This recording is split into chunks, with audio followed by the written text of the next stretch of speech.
Toto bude Get Ready With Me na ples. Mega sa teším.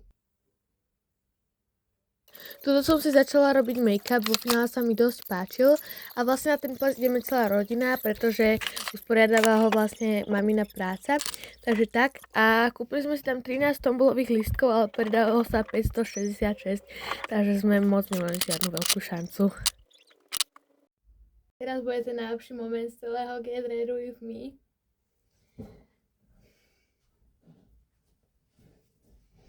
Dám si tieto šaty a strašne moc sa mi páčia. Toto sú tie šaty. Mám veľkú dilemu, ako si ich mám dať, lebo ja by som ich mala asi, že najradšej takto, lenže potom toto by som mala ramienka od podprsenky. A mamina mi povedala, že si to radšej mám dať proste takto proste nejak hore. Neviem, ktoré topánky si mám dať, či takéto, alebo takéto. V týchto sa mi bude lepšie tancovať, lenže tieto asi pôsobia lepším dojmom. Ak sa vám tieto zdajú nejaké proste divné, že proste je k ním dlhý story time a tak.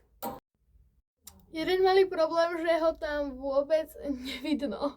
No nič. Ja neviem, aké náušnice. Tieto sú moc minimalistické.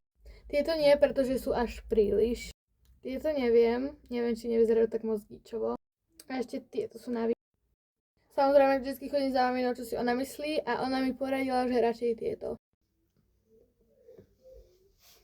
Beriem si asi túto kabelku a túto masku si ešte niekto vlasov dám.